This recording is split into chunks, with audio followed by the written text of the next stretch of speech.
How to factory reset Night Owl DVR. This process is very easy.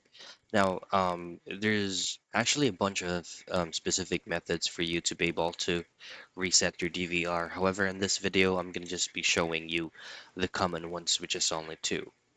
So first option is to perform reset or factory reset directly from the DVR dashboard.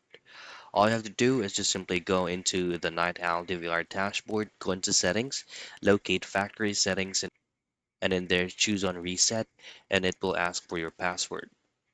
However, if you forgot your password, what you can do is to go to their official site to look for a certain steps on how you can forgot your password. Now, the other thing that you can do is to do a hard reset directly from the physical box of your DVR. So there is actually a lot of ports at the back of your DVR. The only option that you need to do is to pinch any kind of pinching tool and just simply pinch the SYNC or the sync option or button at the back of your DVR. Um, Pinch and hold for about 30 seconds and then it will automatically perform a reset by itself. So those are the most convenient way for you to be able to execute a factory reset on Night Owl DVR.